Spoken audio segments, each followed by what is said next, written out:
विद्यार्थियों, सत श्री अकाल। मैं Priyanka Mahajan, science mistress, government girl senior secondary school Lohian Khas Jalandhar ਤੁਹਾਡਾ बहुत स्वागत करती हाँ ਅੱਜ ਦੀ ਸਾਇੰਸ ਦੀ ਆਨਲਾਈਨ ਕੋਚਿੰਗ ਕਲਾਸ ਵਿੱਚ। ਬੇਟਾ ਮੈਂ ਤੁਹਾਨੂੰ ਕਰਵਾਵਾਂਗੀ chapter number 13 magnetic effects of electric current, ਬਿਜਲਈ ਧਾਰਾ ਦੇ ਚੁੰਬਕੀ ਪ੍ਰਭਾਵ ਦੇ MCQs। ਤੇ MCQs ਸਟਾਰਟ ਕਰਨ ਤੋਂ ਪਹਿਲਾਂ ਅਸੀਂ ਡਿਸਕਸ ਕਰਾਂਗੇ ਕੁਝ ਇੰਪੋਰਟੈਂਟ ਪੁਆਇੰਟਸ। ਸੋ ਬੇਟਾ ਲੈਟ ਅਸ ਬਿਗਿਨ। ਸੋ ਬੇਟਾ first point is a compass needle is a small magnet. Its one end which points toward north is called North Pole and other end which points towards south is called South Pole. ਦਿਸ਼ਾ ਸੂਚਕ ਇੱਕ ਛੋਟਾ ਚੁੰਬਕ ਹੁੰਦਾ ਹੈ। ਇਸ ਦਾ ਇੱਕ ਸਿਰਾ ਜੋ ਉੱਤਰ ਵੱਲ ਸੰਕੇਤ ਕਰਦਾ ਹੈ ਉੱਤਰੀ ਧਰੁਵ ਕਹਾਉਂਦਾ ਹੈ ਅਤੇ ਦੂਜਾ ਸਿਰਾ ਜੋ ਦੱਖਣ ਵੱਲ ਸੰਕੇਤ ਕਰਦਾ ਹੈ ਦੱਖਣੀ ਧਰੁਵ ਕਹਾਉਂਦਾ ਹੈ। Second point is a magnetic field exists in the region surrounding a magnet in which the force of the magnet can be detected. ਕਿਸੇ ਚੁੰਬਕ ਦੇ ਚਾਰੇ ਪਾਸੇ ਇੱਕ ਚੁੰਬਕੀ ਖੇਤਰ ਹੁੰਦਾ ਹੈ ਜਿਸ ਵਿੱਚ ਚੁੰਬਕ ਦੀ ਸ਼ਕਤੀ ਦਾ ਪਤਾ ਲਗਾਇਆ ਜਾ ਸਕਦਾ ਹੈ। Third point is an electromagnet consists of a core of soft iron wrapped around with a coil of insulated copper wire. ਬਿਜਲਈ ਚੁੰਬਕ ਵਿੱਚ ਨਰਮ ਲੋਹਾ ਕੋਰ ਹੁੰਦਾ ਹੈ ਜਿਸ ਦੇ ਚਾਰੇ ਪਾਸੇ ਰੋਧਿਤ ਤਾਂਬੇ ਦੇ ਤਾਰ ਦੀ ਕੁੰਡਲੀ ਲਿਪਟੀ ਰਹਿੰਦੀ ਹੈ। Next is fourth point. A generator converts mechanical energy into electrical energy. It works on the basis of electromagnetic induction. ਬਿਜਲਈ ਜਨਰੇਟਰ ਯੰਤਰਿਕ ਊਰਜਾ ਨੂੰ ਬਿਜਲਈ ਊਰਜਾ ਵਿੱਚ ਪਰਿਵਰਤਿਤ ਕਰਦਾ ਹੈ। ਇਹ ਬਿਜਲਈ ਚੁੰਬਕੀ ਪ੍ਰੇਰਣ ਦੇ ਆਧਾਰ ਤੇ ਕੰਮ ਕਰਦਾ ਹੈ। Fifth point is fuse is the most important safety device used for protecting the circuits due to short circuiting or overloading of the circuits. ਬਿਜਲਈ ਸਰਕਟਾਂ ਨੂੰ ਸ਼ਾਰਟ ਸਰਕਟਿੰਗ ਅਤੇ ਓਵਰਲੋਡਿੰਗ ਤੋਂ ਬਚਾਉਣ ਲਈ ਫਿਊਜ਼ ਇੱਕ ਬਹੁਤ ਮਹੱਤਵਪੂਰਨ ਸੁਰੱਖਿਅਕ ਯੰਤਰ ਹੈ। ਸੋ let us start. Question number 1 is a plotting compass is placed near the south pole of a bar magnet. The pointer of plotting compass will ਇੱਕ ਦਿਸ਼ਾ ਸੂਚਕ ਨੂੰ ਇੱਕ ਛੜ ਚੁੰਬਕ ਦੇ ਦੱਖਣੀ ਧਰੁਵ ਦੇ ਨੇੜੇ ਰੱਖਿਆ ਜਾਂਦਾ ਹੈ। ਦਿਸ਼ਾ ਸੂਚਕ ਦੀ ਸੂਈ ਸੰਕੇਤ ਕਰੇਗੀ। Options are point away from the south pole ਦੱਖਣੀ ਧਰੁਵ ਤੋਂ ਪਰੇ, point parallel to the south pole ਦੱਖਣੀ ਧਰੁਵ ਦੇ ਸਮਾਨਾਂਤਰ, point towards the south pole ਦੱਖਣੀ ਧਰੁਵ ਵੱਲ, point at right angle to the south pole ਦੱਖਣੀ ਧਰੁਵ ਦੇ ਲੰਬਾਤਮਕ। ਬੇਟਾ ਜਿਹੜਾ ਦਿਸ਼ਾ ਸੂਚਕ ਹੈ ਉਸ ਦੀ ਸੂਈ ਦੀ ਜਿਹੜੀ ਟਿਪ ਹੈ ਉਹ ਉੱਤਰੀ ਧਰੁਵ ਨੂੰ ਦਰਸਾਉਂਦੀ ਹੈ, ਨਾਰਥ ਪੋਲ ਨੂੰ ਦਰਸਾਉਂਦੀ ਹੈ ਅਤੇ ਉੱਤਰੀ ਧਰੁਵ ਹਮੇਸ਼ਾ ਦੱਖਣੀ ਧਰੁਵ ਵੱਲ ਆਕਰਸ਼ਿਤ ਹੋਵੇਗਾ।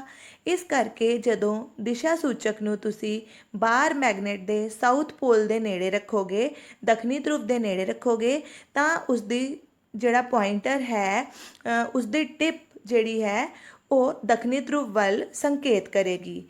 ਸੋ right option is C option, point towards the south pole ਦੱਖਣੀ ਧਰੁਵ ਵੱਲ। Second question. The axis of Earth's magnetic field is inclined with the geographical axis at an angle of about. ਧਰਤੀ ਦੇ ਚੁੰਬਕੀ ਖੇਤਰ ਦਾ ਧੁਰਾ ਭੂਗੋਲਿਕ ਧੁਰੇ ਨਾਲ ਕੋਣ ਬਣਾਉਂਦਾ ਹੈ। Options are 5 degree, 15 degree, 25 degree, 35 degree. ਬੇਟੇ ਇਸ ਦਾ ਰਾਈਟ ਆਪਸ਼ਨ ਹੈ B 15 ਡਿਗਰੀ। ਧਰਤੀ ਦੇ ਚੁੰਬਕੀ ਖੇਤਰ ਦਾ ਧੁਰਾ ਭੂਗੋਲਿਕ ਧੁਰੇ ਨਾਲ 15 ਡਿਗਰੀ ਦਾ ਕੋਣ ਬਣਾਉਂਦਾ ਹੈ। Now third question is The shape of the Earth's magnetic field resembles that of an imaginary।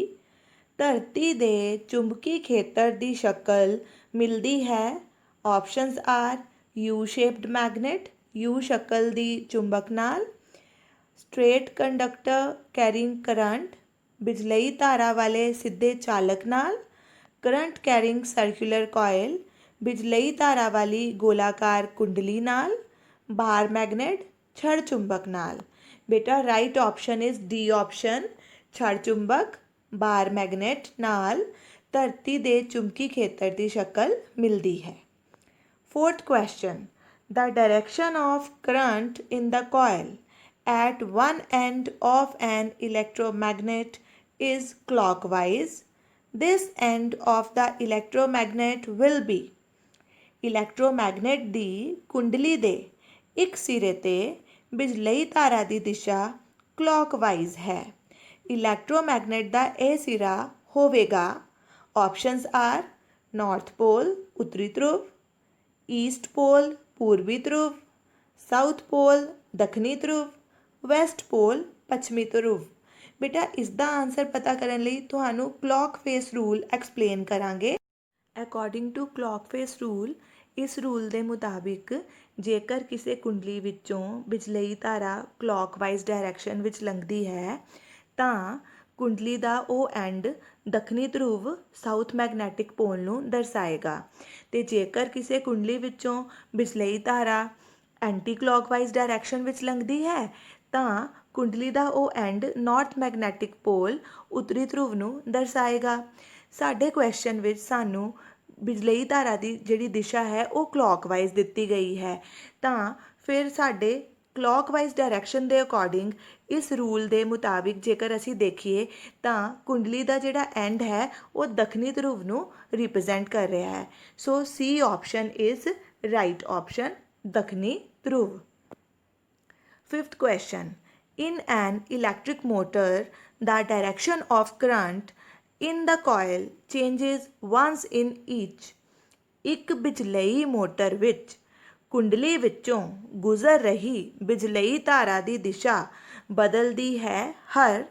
Options ਹੈ 2 ਰੋਟੇਸ਼ਨਸ 2 ਘੁੰਮਣ ਤੋਂ ਬਾਅਦ, 1 ਰੋਟੇਸ਼ਨ 1 ਘੁੰਮਣ ਤੋਂ ਬਾਅਦ, ਹਾਫ ਰੋਟੇਸ਼ਨ ਅੱਧੇ ਘੁੰਮਣ ਤੋਂ ਬਾਅਦ, 1/4 ਰੋਟੇਸ਼ਨ 1/4 ਘੁੰਮਣ ਤੋਂ ਬਾਅਦ।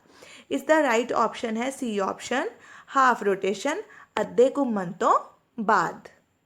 So next question is an electron enters a magnetic field at right angles to it as shown in the figure।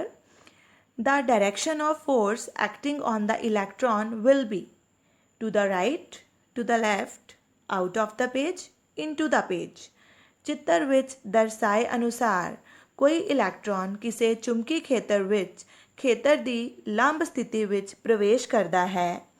Electron ਉੱਤੇ ਲੱਗ ਰਹੇ ਬਲ ਦੀ ਦਿਸ਼ਾ ਹੈ ਸੱਜੇ ਪਾਸੇ, ਖੱਬੇ ਪਾਸੇ, ਕਾਗਜ਼ ਤੋਂ ਬਾਹਰ ਵੱਲ ਆਉਂਦੇ ਹੋਏ, ਕਾਗਜ਼ ਦੇ ਅੰਦਰ ਵੱਲ ਜਾਂਦੇ ਹੋਏ। ਬੇਟਾ ਇਸ ਕੁਐਸਚਨ ਨੂੰ ਸੋਲਵ ਕਰਨ ਲਈ ਸਭ ਤੋਂ ਪਹਿਲਾਂ ਤੁਹਾਨੂੰ ਇੱਕ ਗੱਲ ਧਿਆਨ ਵਿੱਚ ਰੱਖਣੀ ਹੈ ਕਿ ਬਿਜਲਈ ਧਾਰਾ ਦੀ ਦਿਸ਼ਾ ਇਲੈਕਟ੍ਰੋਨ ਦੀ ਗਤੀ ਦੀ ਦਿਸ਼ਾ ਦੇ ਵਿਪਰੀਤ ਹੁੰਦੀ ਹੈ। ਇਲੈਕਟ੍ਰੋਨ ਦੀ ਗਤੀ ਦੀ ਦਿਸ਼ਾ ਸਾਨੂੰ ਉੱਪਰ ਤੋਂ ਥੱਲੇ ਵੱਲ ਦਿੱਤੀ ਹੈ ਅਤੇ ਬਿਜਲਈ ਧਾਰਾ ਦੀ ਦਿਸ਼ਾ ਇਸ ਦੇ ਓਪੋਜ਼ਿਟ ਹੋਏਗੀ, ਵਿਪਰੀਤ ਹੋਏਗੀ। ਦੂਜੀ ਗੱਲ, ਇਸ ਵਿੱਚ ਬਲ ਦੀ ਦਿਸ਼ਾ ਪਤਾ ਕਰਨ ਲਈ ਅਸੀਂ ਫਲੈਮਿੰਗ ਦੇ ਖੱਬੇ ਹੱਥ ਨਿਯਮ ਦੀ ਵਰਤੋਂ ਕਰਾਂਗੇ। ਤੁਸੀਂ ਡਾਇਗਰਾਮ ਵਿੱਚ ਧਿਆਨ ਨਾਲ ਦੇਖ ਕੇ ਇਹ ਨਿਯਮ ਸਮਝ ਸਕਦੇ ਹੋ। ਬੇਟਾ ਫਲੈਮਿੰਗ ਲੈਫਟ ਹੈਂਡ ਰੂਲ ਦੇ ਅਕੋਰਡਿੰਗ ਤੁਸੀਂ ਆਪਣੇ ਖੱਬੇ ਹੱਥ ਦੀ ਪਹਿਲੀ ਉਂਗਲੀ, ਅੰਗੂਠੇ ਅਤੇ ਵਿਚਕਾਰਲੀ ਉਂਗਲੀ ਨੂੰ ਇਸ ਪ੍ਰਕਾਰ ਫੈਲਾਉਣਾ ਹੈ ਕਿ ਇਹ ਤਿੰਨੋਂ ਇੱਕ ਦੂਜੇ ਦੇ ਲੰਬ ਰੂਪ ਵਿੱਚ ਹੋਣ, ਜਿਸ ਤਰ੍ਹਾਂ ਕਿ ਮੈਂ ਵੀ ਚਿੱਤਰ ਵਿੱਚ ਆਪਣੇ ਹੱਥ ਨੂੰ ਫੈਲਾ ਕੇ ਤੁਹਾਨੂੰ ਦੱਸਿਆ ਹੈ। ਬੇਟਾ ਹੁਣ ਤੁਸੀਂ ਜਿਹੜੀ ਤੁਹਾਡੀ ਪਹਿਲੀ ਉਂਗਲੀ ਹੈ ਉਸਨੂੰ ਚੁੰਬਕੀ ਖੇਤਰ ਦੀ ਦਿਸ਼ਾ ਵਿੱਚ ਰੱਖਣਾ ਹੈ। ਤੁਹਾਨੂੰ ਕੁਐਸਚਨ ਵਿੱਚ ਚੁੰਬਕੀ ਖੇਤਰ ਦੀ ਦਿਸ਼ਾ ਦਿੱਤੀ ਹੋਈ ਹੈ, ਤੁਸੀਂ ਆਪਣੀ ਪਹਿਲੀ ਉਂਗਲੀ ਨੂੰ ਚੁੰਬਕੀ ਖੇਤਰ ਦੀ ਦਿਸ਼ਾ ਵਿੱਚ ਰੱਖੋ। ਫਿਰ ਆਪਣੀ ਵਿਚਕਾਰਲੀ ਉਂਗਲੀ ਨੂੰ ਤੁਸੀਂ ਕਰੰਟ ਦੀ ਦਿਸ਼ਾ ਵਿੱਚ ਰੱਖਣਾ ਹੈ। ਜਿਹੜੀ ਇਲੈਕਟ੍ਰੋਨ ਦੀ ਗਤੀ ਦੀ ਦਿਸ਼ਾ ਹੈ ਉਸ ਤੋਂ ਵਿਪਰੀਤ ਦਿਸ਼ਾ ਵਿੱਚ ਤੁਸੀਂ ਰੱਖਣਾ ਹੈ ਆਪਣੀ ਵਿਚਕਾਰਲੀ ਉਂਗਲੀ ਨੂੰ। ਤਾਂ ਤੁਹਾਡਾ ਅੰਗੂਠਾ ਜਿਸ ਦਿਸ਼ਾ ਵੱਲ ਸੰਕੇਤ ਕਰੇਗਾ ਉਹੀ ਬਲ ਦੀ ਦਿਸ਼ਾ ਹੋਏਗੀ ਅਤੇ ਤੁਸੀਂ ਦੇਖੋਗੇ ਕਿ ਇਹ ਕਾਗਜ਼ ਕਾਗਜ਼ ਤੋਂ ਅੰਦਰ ਵੱਲ ਜਾਂਦੇ ਹੋਏ ਸੰਕੇਤ ਕਰ ਰਿਹਾ ਹੈ into the page. So D option is right option, into the page, ਕਾਗਜ਼ ਤੋਂ ਅੰਦਰ ਵੱਲ ਜਾਂਦੇ ਹੋਏ। Now, seventh question is, a current flows in a wire running between the south and north poles of a magnet, as shown in the figure. The force on the wire due to magnet is directed. Options are from N to S, from S to N, vertically downwards, vertically upwards.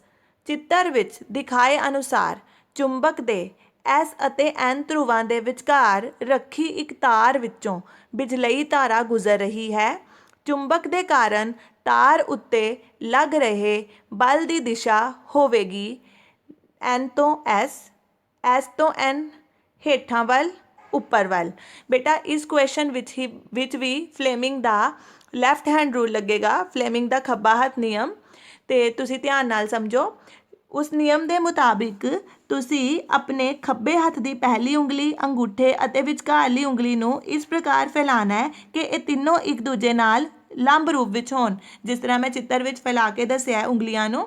ਤੇ ਬੇਟੇ ਫਿਰ ਤੁਸੀਂ ਆਪਣੀ ਪਹਿਲੀ ਉਂਗਲੀ ਨੂੰ ਚੁੰਬਕੀ ਖੇਤਰ ਦੀ ਦਿਸ਼ਾ ਵਿੱਚ ਰੱਖਣਾ, ਨਾਰਥ ਤੋਂ ਸਾਊਥ, ਉੱਤਰੀ ਧਰੁਵ ਤੋਂ ਦੱਖਣੀ ਧਰੁਵ ਵੱਲ ਚੁੰਬਕੀ ਖੇਤਰ ਦੀ ਦਿਸ਼ਾ ਹੋਏਗੀ। ਇਸ ਕਰਕੇ ਮੈਂ ਆਪਣੀ ਪਹਿਲੀ ਉਂਗਲੀ ਨੂੰ ਉਸ ਦਿਸ਼ਾ ਵਿੱਚ ਹੀ ਰੱਖਿਆ, north to south.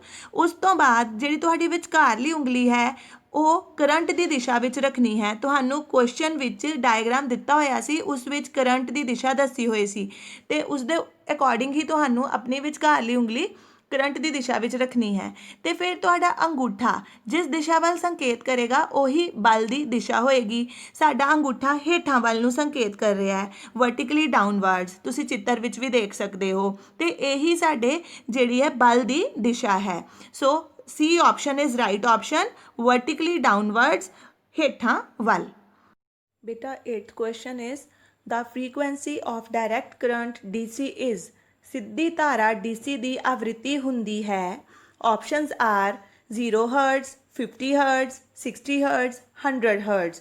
So right option is A option, 0 hertz. ਸਿੱਧੀ ਧਾਰਾ DC ਦੀ ਆਵ੍ਰਿਤੀ 0 ਹਰਟਜ਼ ਹੁੰਦੀ ਹੈ। Next question, the frequency of alternating current AC in India is, Bharat ਵਿੱਚ ਪਰਤਵੀਂ ਬਿਜਲੀ ਧਾਰਾ AC ਦੀ ਆਵ੍ਰਿਤੀ ਹੈ 0 ਹਰਟਜ਼, 50 ਹਰਟਜ਼, 60 ਹਰਟਜ਼, 100 ਹਰਟਜ਼। ਬੇਟਾ ਇਸ ਦਾ ਰਾਈਟ ਆਪਸ਼ਨ ਹੈ B ਆਪਸ਼ਨ, 50 ਹਰਟਜ਼। ਭਾਰਤ ਵਿੱਚ ਪਰਤਵੀਂ ਬਿਜਲਈ ਧਾਰਾ AC ਦੀ ਆਵ੍ਰਿਤੀ 50 ਹਰਟਜ਼ ਹੈ। ਸੋ ਬੇਟਾ 10th question is, the maximum number of 40 what tube lights connected in parallel which can safely be run from a 240 volt supply with a 5 ampere fuse is, 240 volt supply ਅਤੇ 5 ampere ਦੇ fuse ਵਾਲੇ circuit ਵਿੱਚ 40 ਵਾਟ ਵਾਲੀਆਂ ਵੱਧ ਤੋਂ ਵੱਧ ਕਿੰਨੀਆਂ tube ਲਾਈਟਾਂ ਸਮਾਨਾਂਤਰ ਕ੍ਰਮ ਵਿੱਚ ਜੁੜ ਸਕਦੀਆਂ ਹਨ? Options are 5, 15, 20, 30। ਐਕਸਪਲੇਨੇਸ਼ਨ ਬੇਟੇ ਸਾਈਡ 'ਤੇ ਦੇਖੋ, ਤੁਹਾਨੂੰ ਪੋਟੈਂਸ਼ੀਅਲ ਅੰਤਰ V ਦਿੱਤਾ ਹੋਇਆ ਹੈ 240 ਵੋਲਟ, I ਸਾਨੂੰ ਕਰੰਟ ਦਿੱਤਾ ਹੋਇਆ ਹੈ 5 ਐਂਪੀਅਰ। ਸ਼ਕਤੀ ਦਾ ਫਾਰਮੂਲਾ V ਗੁਣਾ I, V the value 240, I the value 5 ਭਰੀ, 240 ਨੂੰ 5 ਨਾਲ ਗੁਣਾ ਕੀਤਾ, ਤੁਹਾਡੇ ਕੋਲ ਕੁੱਲ ਸ਼ਕਤੀ ਆ ਗਈ 1200 ਵਾਟ।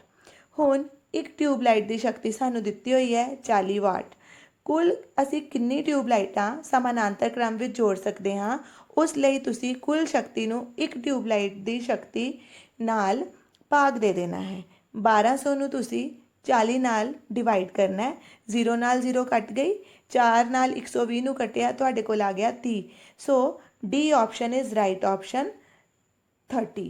ਅਸੀਂ 30 ਟਿਊਬਾਂ ਸਮਾਨਾਂਤਰ ਕ੍ਰਮ ਵਿੱਚ ਜੋੜ ਸਕਦੇ ਹਾਂ ਇਸ ਸਰਕਟ ਵਿੱਚ। Next question, at the time of short circuit the current in the circuit, short circuit ਸਮੇਂ ਸਰਕਟ ਵਿੱਚ ਬਿਜਲਈ ਧਾਰਾ ਦਾ ਮਾਨ। ਆਪਸ਼ਨਸ ਆਰ ਰਿਡਿਊਸਿਸ ਸਬਸਟੈਂਸ਼ੀਅਲੀ, ਬਹੁਤ ਘਟ ਜਾਂਦਾ ਹੈ, ਡਜ਼ ਨਾਟ ਚੇਂਜ, ਪਰਿਵਰਤਿਤ ਨਹੀਂ ਹੁੰਦਾ, ਇਨਕਰੀਜ਼ਿਸ ਹੈਵੀਲੀ, ਬਹੁਤ ਅਧਿਕ ਵੱਧ ਜਾਂਦਾ ਹੈ, ਵੈਰੀ ਕੰਟੀਨਿਊਸਲੀ, ਨਿਰੰਤਰ ਪਰਿਵਰਤਿਤ ਹੁੰਦਾ ਹੈ। So right option is C option, increases heavily ਬਹੁਤ ਅਧਿਕ ਵੱਧ ਜਾਂਦਾ ਹੈ। Next question, an electric motor is a device which transforms. ਬਿਜਲਈ ਮੋਟਰ ਇੱਕ ਅਜਿਹਾ ਯੰਤਰ ਹੈ ਜੋ ਪਰਿਵਰਤਿਤ ਕਰਦਾ ਹੈ। Options are mechanical energy into electrical energy, ਯੰਤਰਿਕ ਊਰਜਾ ਨੂੰ ਬਿਜਲਈ ਊਰਜਾ ਵਿੱਚ। Second option is electrical energy into mechanical energy, ਬਿਜਲਈ ਊਰਜਾ ਨੂੰ ਯੰਤਰਿਕ ਊਰਜਾ ਵਿੱਚ। Third option is kinetic energy into potential energy, ਗਤਿਜ ਊਰਜਾ ਨੂੰ ਸਥਿਤਿਜ ਊਰਜਾ ਵਿੱਚ। Last option is potential energy into kinetic energy, ਸਥਿਤਿਜ ਊਰਜਾ ਨੂੰ ਗਤਿਜ ਊਰਜਾ ਵਿੱਚ। ਬੇਟਾ ਜਿਹੜੀ ਇਲੈਕਟ੍ਰੀਕਲ ਮੋਟਰ ਹੁੰਦੀ ਹੈ ਉਹ ਇਲੈਕਟ੍ਰੀਕਲ ਐਨਰਜੀ ਨੂੰ ਮਕੈਨੀਕਲ ਐਨਰਜੀ ਵਿੱਚ ਬਦਲਦੀ ਹੈ, ਬਿਜਲਈ ਊਰਜਾ ਨੂੰ ਯੰਤਰਿਕ ਊਰਜਾ ਵਿੱਚ ਬਦਲਦੀ ਹੈ। So B option is right option.